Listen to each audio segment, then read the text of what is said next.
Number 1. A psychiatric technician working in the clinic asks how the sulfonamides control an infection. What explanation would you give? The answer is, if a psy-tech working in the clinic gets asked how the sulfonamides control an infection, the explanation you should give is, sulfonamides inhibit the activity of folic acid in bacterial cell metabolism. It is important because bacteria needs this to reproduce. My answer is, just remember sulfonamides inhibit the activity of folic acid in bacterial cell metabolism. Inhibit means prevent or hold that shit back. Therefore remember that sulfonamides presses the activity of folic acids in bacteria cell metabolism. It holds that shit back and gives it an ass whooping. It's important because bacteria needs that shit to reproduce. Number 2. What antibiotics are used to treat UTIs, ear infections, and traveler's diarrhea? The answer is, the antibiotics to treat UTIs, ear infections, and traveler's diarrhea are both trimethoprim and sulfamethoxazole, also known as Centra or Bactrim.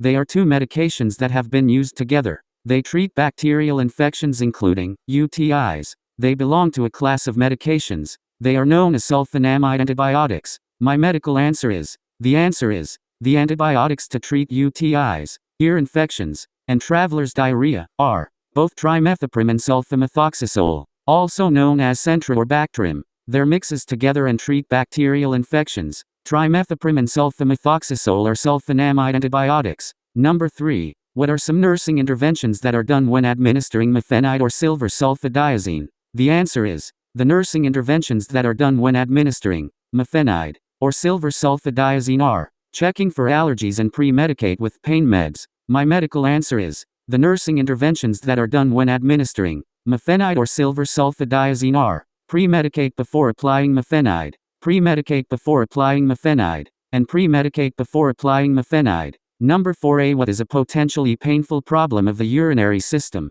that is associated with the use of the sulfonamides? The medical answer is a potentially painful problem of the urinary system that is associated with the use of the sulfonamides is crystalluria. Crystalluria is crystals in urine. My answer is, you heard that shit right. Crystalluria occurs in almost 45% of patients taking sulfonamides. Sulfonamides cause crystals in urine. This is called crystalluria. Number 4b. How can you prevent crystalluria? The medical answer is, you can prevent crystalluria by increasing fluid intake. You should increase it to 2,000 millimeters. This is around 8 to 10 glasses. Crystalluria is an adverse reaction of sulfonamides. My answer is, you can prevent crystalluria if you start increasing your fluid intake. You better increase that shit up to 2,000 millimeters. 2,000 millimeters is about 8 to 10 glasses of water. Crystalluria is an adverse reaction of sulfonamides. Number 5a. What happens when a sulfonamide is given to a client taking oral hypoglycemic drugs?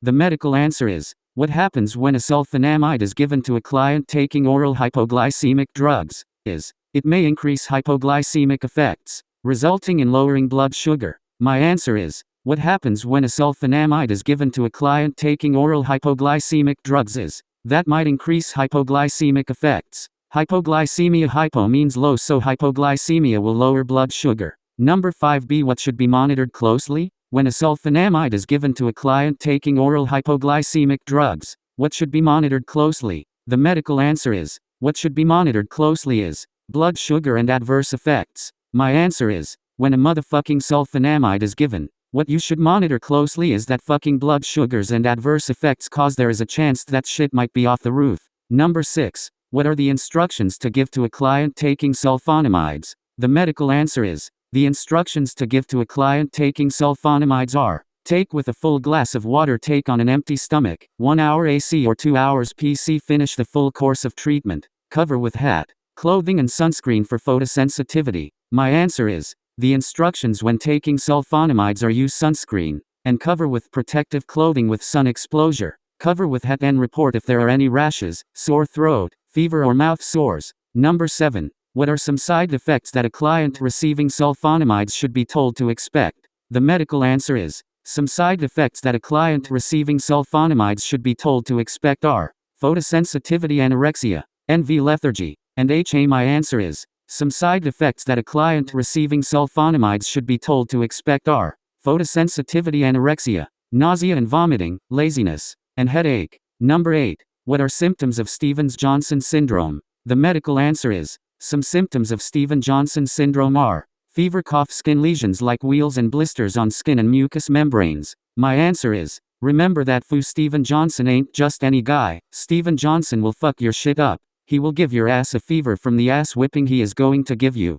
He'll have you coughing, give you skin lesions like wheals and blisters and mucous membranes. Number 9. What are some instructions to give when a client is taking sulfasalazine or furodantin? Include the color of urine. The medical answer is, when a client is taking sulfasalazine, it may turn skin and urine yellow, and when a client is taking furodantin, the urine turns brown. When a client is taking sulfasalazine, it may turn skin and urine yellow, and when a client is taking furodantin, the urine turns brown. My answer is, when you take sulfasalazine you should tell the client that shit will have his pee looking yellow like an America jersey, and when you give nitrofurantoin, which is from the furodantin brand, tell the client that shit will turn browner than a brownie. Number 10. What are some nursing principles to observe when taking care of second and third degree burns? The medical answer is, some nursing principles to observe when taking care of second and third degree burns are: monitor vital signs, take plenty of fluids plus high protein, use sterile technique, use of topical enzymes or antimicrobials like mefenide or silver sulfadiazine, and provide pain management, which are meds. My answer is, some nursing principles to observe with second and third degree burns are: monitor the vital signs to see what the fuck going on, drink many fluids to hydrate, and eat protein, those protein plates are packed, and also give topical enzymes or antimicrobials like mefenide or silver sulfadiazine, and give pain management, which are meds. Number 11. How does the nurse evaluate the patient's response to sulfonamide therapy? The answer is, the nurse evaluates the patient's response to sulfonamide therapy by the urinary tract infection, the I&O and urine culture, and 2. Skin infection including burns is I&O and skin turgor. Both urinary tract and skin infection need the I&O, but listen fucking carefully cause they have a difference. UTI has urine culture. It's common fucking sense it's urine culture because it is a urinary tract infection, and the infection to analyze is skin infection.